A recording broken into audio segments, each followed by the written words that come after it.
The hip-hop world looked very different in 2007. The culture was different, the fashion was different, but most importantly, the music was different too, from the way that it sounded to the content of the lyrics. This was the world of gangsta rap, and this man, 50 Cent, had dominant rule over this established and mainstream world, and he ruled it with an iron fist. According to Complex, from 2003 to 2005, he was bigger than the next 5 rappers combined. He felt more invincible than ever in 2007. His last 2 albums had broken records. He got into and won beef with major rappers like Ja Rule, Jadakiss, and Fat Joe. He was reported to have over $400 million in the bank from his music, clothing, and selling vitamin water, and he seemed unstoppable. But nobody stays on top forever, and for 50, it was this man, Kanye West, who ended his reign. July 2007. Kanye and 50 had both finished working on their projects to be released later that year. For 50, it was Curtis, which followed the same tested formula that had brought him success in the past. For West, it was Graduation, this groundbreakingly experimental project that challenged the norms of what hip-hop music was. Kanye saw a future where hip-hop had let go of themes of violence and drugs, and this vision included a new sound which fused the genre with booming electronic sounds like that of Daft Punk, for example. Leaving aside specifics about the change in sound for later, let's look back at July 2007 when Kanye and 50 met up and listened to each other's albums for the first time.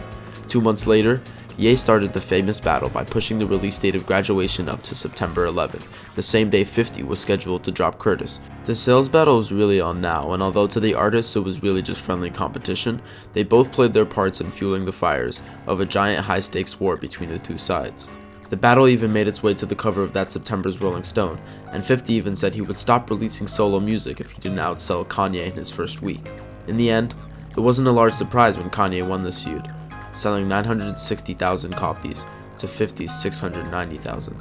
What I'm doing right now, the music I'm dropping, I want it. I want the #1 spot. I will have it.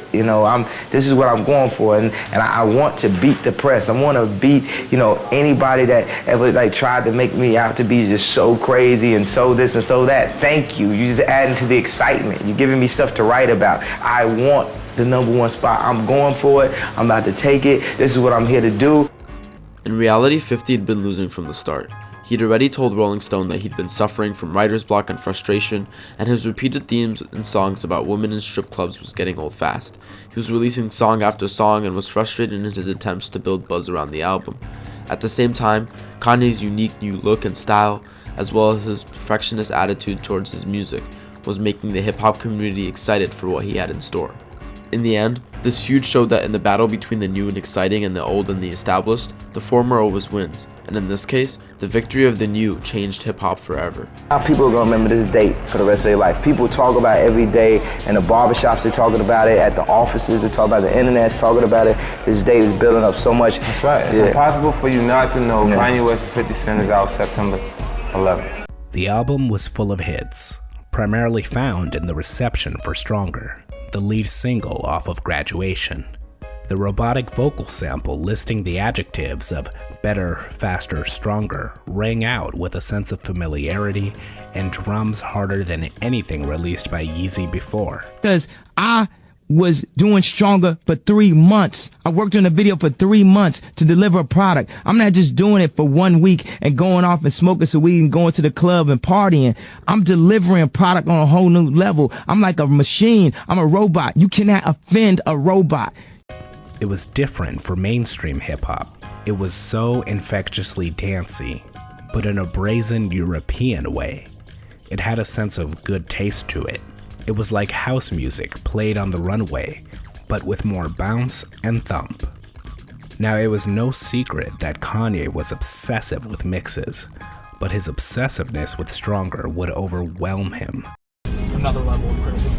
Last time I think that we mixed Bring Me Down 4 times. That was the most on it, like the most mixes we did on the song. How many times has Stronger been mixed now? I think it's 10 or 11 times.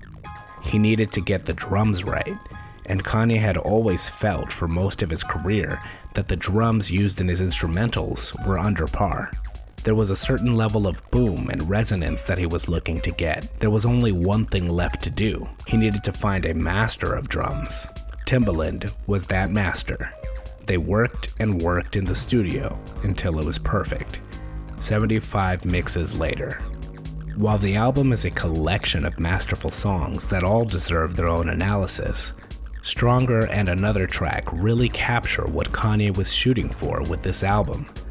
Stronger was about looking forward and still reaching the masses. While not as bold as Flashing Lights, this was a happy medium where a pop song was not confined to the sound of its current time. The other anchor of the album would be a song concerned with time as well. Everything I Am, featuring production work from DJ Premier, served to be a retrospective song of Kanye discovering the whole of himself. He lists off everything that doesn't describe himself, but he finds solace and self-esteem in being unique. Yeah, at the end of the day, I care, and I'd rather be hated for what I am than loved for what I'm not. He acknowledges his egocentric ways at award shows, while pleading to the audience that he really does care about bigger things, like the killings in Chicago, for an example. But when he captures our attention, proving to us that he's more than just the money, fame, and women, someone asks for Kanye to quiet down. It's a poignant moment that really displays Kanye's existence as an individual. He has acknowledged that he doesn't fit into the world's molds, and instead has graduated far past man-made rules and into a world of absolute freedom.